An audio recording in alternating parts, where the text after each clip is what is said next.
Hello दोस्तों, नमस्कार। मैं श्रवण कुमार यादव आप सभी को स्वागत करता हूं आपका अपना चैनल स्काई राज एकेडमी पे। आप सभी स्टूडेंट्स से रिक्वेस्ट है, प्लीज़ वीडियो को लाइक करें, शेयर करें एवं चैनल को सब्सक्राइब करना ना भूलें। आज हम पढ़ेंगे इंट्रोडक्शन ऑफ सबसेट एक्सरसाइज 1.3 से रिलेटेड। सबसेट पढ़ लिया था हमने, सेट पढ़ लिया था हमने। आज हम लोग क्या पढ़ना है? सबसेट पढ़ना है। तो चलिए स्टार्ट करते हैं। सबसेट, सबसे पहला क्वेश्चन है subset. Sir what is subset? Sir subset क्या होता है? लिख सकते हैं सर पार्ट ऑफ सेट को कहते हैं सबसेट।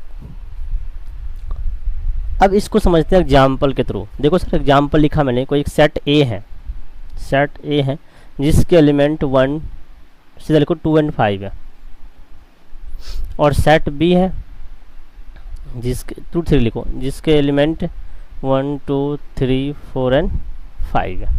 दो सेट लिखा हमने। अब देखा हमने कि जो सेट ए है इसके एलिमेंट सेट बी में लाई कर रहे हैं, है ना। सेट ए के एलिमेंट सेट बी के अंदर लाई कर रहे हैं। इसका मतलब क्या है? A is the subset of B, क्योंकि ए सेट बी का एक पार्ट है ना। अब ध्यान दो, जो सबसेट है, सबसेट को इस सिंबल के द्वारा डिनोट किया जाता है। अर्थात इस स्टेटमेंट को अगर मैं मैथमेटिक्स की लैंग्वेज में प्रेजेंट करूं तो कैसे प्रेजेंट करेंगे? A is the subset of B, A is the subset of B. अब ध्यान दो, कोई सेट सी है, सपोज सी मत लिखो, डी लिखो, क्योंकि सिंबल जैसे एक जैसा हो जाएगा ना। कई बच्चे कई बार होता है सिंबल को सी समझ बैठते हैं। तो इसका एक एलिमेंट है 7 8। अब ध्यान देना, 7 और 8 क्या किसी भी सेट के अंदर इसके एलिमेंट लाई कर रहे हैं? क्या सर लाई नहीं कर रहे हैं? तो ध्यान दो, जब लाई नहीं कर रहे हैं, देखो जब किसी सेट का एलिमेंट सेट बी में लाई करेगा तो कह सकते हैं ए सबसेट ऑफ बी। लेकिन अगर उसके एलिमेंट किसी दूसरे सेट के अंदर लाई नहीं करेगा, उपस्थित नहीं होगा, प्रेजेंट नहीं होगा, तो हम क्या कर सकते हैं? D is not a subset of A and D is not a subset of B. ये तब है जब कोई सेट दूसरे सेट का सबसेट नहीं है तो उसको ऐसे प्रेजेंट करेंगे, लेकिन अगर सबसेट होगा तो उसको ऐसे प्रेजेंट करेंगे। अब सेट का जो प्रॉपर डेफिनेशन है वो आपके स्क्रीन पे। A set A is said to be subset of B if every element of A is also an element of B. अर्थात ध्यान दो, यदि कोई सेट ए है, सेट बी का पार्ट है, A is the subset of B if ध्यान दो, A belongs to A implies that A also belongs to B। जो डेफिनेशन है उसको अगर मैथमेटिक्स के लैंग्वेज में डिफाइन किया जाए, लिखा जाए, तो कैसे लिखेंगे? ऐसे लिखेंगे कि यदि A एक सेट है जो B का सबसेट है, ये तब है यदि element of A, every element of A is belongs to element of B, implies that है। इसका मतलब क्या बेटा? इसका मतलब है इम्प्लाइज। इसका मतलब क्या है कि यदि एक सेट बी का सबसेट है, इसका मतलब है कि ए के एलिमेंट बी के भी एलिमेंट होंगे। ओके, इसको समझते हैं एग्जाम्पल के थ्रू। एग्जाम्पल क्या है? एक सेट लिखा ए, इसके एलिमेंट 1 और 2 लिखा। एक सेट बी लिखा जिसके एलिमेंट 3 4 और 5 लिखा। तो ध्यान में लिखेंगे ए या subset of B, A is the subset of B. क्यों? ए के सारे एलिमेंट बी में उपस्थित है ना। और कह सकते हैं 1 belongs to A implies that 1 belongs to B. बिल्कुल है सर। ऐसे 2 belongs to A implies that 2 belongs to B. अर्थात डेफिनेशन को, किसी स्टेटमेंट को, जो सबसेट का डेफिनेशन है उसको मैथमेटिक्स की लैंग्वेज में प्रेजेंट करना हो तो आप ऐसे प्रेजेंट करोगे। यदि ए बी का सबसेट है, इसका मतलब क्या है कि ए के जितने भी एलिमेंट हैं उस सेट बी के भी एलिमेंट होंगे, इम्प्लाई दैट। ओके, इसको आप नोट कर लो। फिर देखो आपके स्क्रीन पे क्या लिखा रहा है? If every element of A is an element of B and every element of B is an element of A if and only A equal to B। ध्यान देना, एक सेट ए लिखा मैंने, सेट ए लिखा जिसके एलिमेंट 2 एंड 3 लिखा, set B लिखा जिसके एलिमेंट 3 एंड 2 लिखा।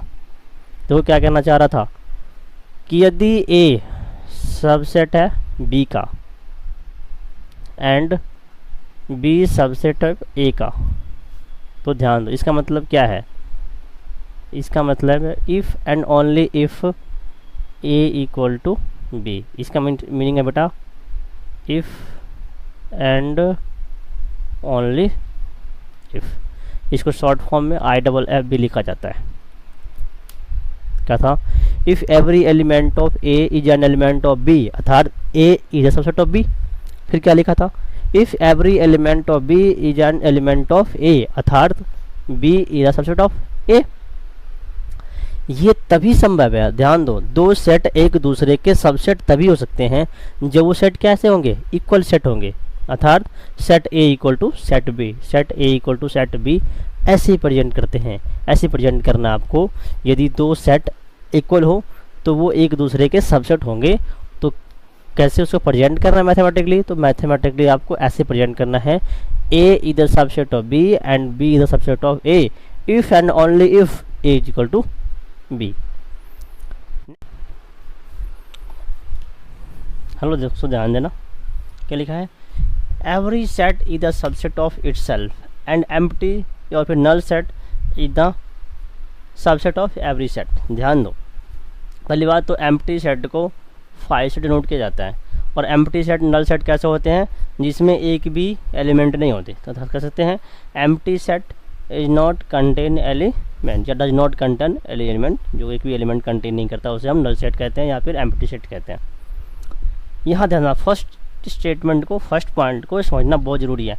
Every set is the subset of itself, जितने भी सेट होते हैं वो खुद के सबसेट होते हैं। पहली बात ध्यान दो, मैं आपको एलिमेंट और सेट में डिफरेंस समझा रखा हूँ पहले, एक और समझा देता हूँ, ध्यान देना एक बार। देखो जैसे एक सेट लिया, इसके एलिमेंट 1 एंड 2 है, अगर मैं ये लिखूँ 1 subset of A, 2 subset of A, तो ये गलत है। ये क्या है, गलत है। ध्यान दो, जब तक किसी भी एलिमेंट को ब्रैकेट के अंदर, करली ब्रैकेट के अंदर नहीं रखते, तब तक वो सेट नहीं होता, तब तक क्या होता है, वो एलिमेंट होता है। तो यहाँ क्या है, ये आपका ये एलिमेंट है, ए 1 एलिमेंट है, 2 एलिमेंट है, तो यहाँ पे बिलोंग्स टू का सिंबल यूज करना पड़ेगा आपको। किसका, बिलोंग्स टू का सिंबल यूज करना पड़ेगा। लेकिन अगर मैं इसको ऐसे लिख दूँ तो बोलोगे सबसेट ऑफ ए है।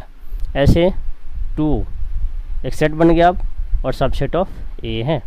ऐसे ध्यान दो 1 2 पूरा एक क्या बना, सेट, और ये सबसेट ऑफ ए है। अर्थात ध्यान दो, जितने भी सेट होते हैं खुद के सबसेट होते हैं, इसलिए होते हैं क्योंकि उसके एलिमेंट को अगर मैं ब्रैकेट के अंदर बंद कर दूं, क्लोज कर दूं, तो वो क्या हो जाएगा, सेट हो जाएगा। तब यहाँ है this is the subset of A, this is the subset of A, this is the subset of A. And एक चीज़ और बताया था आपको, जो एम्प्टी सेट होता है, एम्प्टी सेट होता है उस सभी सेटों का सबसेट होता है। फॉर एग्जांपल यहाँ लिख देंगे 5 सबसेट ऑफ ए, समझ में आ गया। तो इसके नंबर ऑफ सबसेट कितने हो गए जी, 4 हो गए। मैं समझाऊंगा इसको नंबर ऑफ सबसेट के बारे में जब पावर सेट पढ़ेंगे ना, तो पावर सेट में इसको डिटेल में समझाया जाएगा। अब इतना समझ लो, जितने भी सेट होते हैं वो खुद के सबसेट होते हैं, और जो 5 सेट होता है, नल सेट होता है, वो सभी सेट का सबसेट होता है। ओके, इसको नोट कर लो। मैं अभी आपके सामने कुछ एग्जाम्पल लेके आऊँगा और आपको सॉल्व करना उस एग्जाम्पल को। Okay, note. हेलो दोस्तों, देखो कुछ एग्जाम्पल है, इसको सॉल्व करते हैं। ठीक है, if A is the set of all divisor of 56, तो ध्यान दो, सेट ए को पहले आप रोस्टर फॉर्म में लिख लो। A is the set of all divisor of 56, 56 के सभी डिवाइजर, तो 1 2 4 7 8 14 28 एंड 56, ये 56 के सारे डिवाइजर हैं, जिससे 56 डिवाइड हो जाएगा, है ना। ध्यान दो, अब सेट बी है, देखो इससे भी लिख लो आप रोस्टर फॉर्म में, B is the set of all prime divisor of 56। अब ध्यान दो, यहाँ पे सिर्फ और सिर्फ प्राइम डिवाइजर बोला है, तो आपको प्राइम डिवाइजर निकालना है। 2 से किया 28, 2 से किया 14, 2 7। प्राइम नंबर कौन कौन से हैं सर इसके? 2 और 7। तो प्राइम डिवाइजर ऑफ 56 के हैं 2 and 7, 2 and 7। अब ध्यान दो, यहाँ पे आपने देखा होगा कि सेट बी, देखा आपने कि सेट बी के जो एलिमेंट है 2 and 7 ये सेट ए के एलिमेंट के अंदर प्रेजेंट हैं, अर्थात B is the subset of A. We can write A is the subset of B because every element of B is an element of A. ठीक है, तो फर्स्ट एग्जाम्पल आपका सॉल्व हो गया। सेकंड देखो क्या लिखा है, एक सेट है जिसके एलिमेंट गिवन है, 1 2 and 1 3 and 5, और सेट बी है जिसको लिखा है सेट बिल्डर फॉर्म में, लेकिन अपने को पहले लिखना है इसको रोस्टर फॉर्म में। तो इसके एलिमेंट लिख लेते पहले, क्या क्या हो सकते हैं एलिमेंट। देखो x such that x is an odd, देखो odd natural number less than 6, odd natural number. तो ऑड की बात जब करते हैं तो स्टार्ट होता है 1 से, 1 3 1 3 5 और लेस देन 6, तो ये 3 ही होंगे। ऑल देखो an odd natural number less than 6, तो 1 3 5, ये 3 इसके एलिमेंट हुए। अब ध्यान देना यहाँ पे ध्यान देना कि सेट जो ए के एलिमेंट है और सेट बी के एलिमेंट है, और जो सेट बी के एलिमेंट है वो सारे सेट ए के एलिमेंट है। तो हम कह सकते हैं यहाँ पे A is the subset of B, and B is subset of A, implies that, यहाँ पे देखो इम्प्लाइज दैट क्या हो रहा है, A equal to B, because यहाँ पे ए और बी दो ऐसे सेट हैं जिसके एलिमेंट इक्वल हैं। ठीक है जी। नेक्स्ट ध्यान देना, set of rational number and the set of irrational number, real number, sorry यहाँ पे रियल नंबर है, सॉरी फॉर दैट।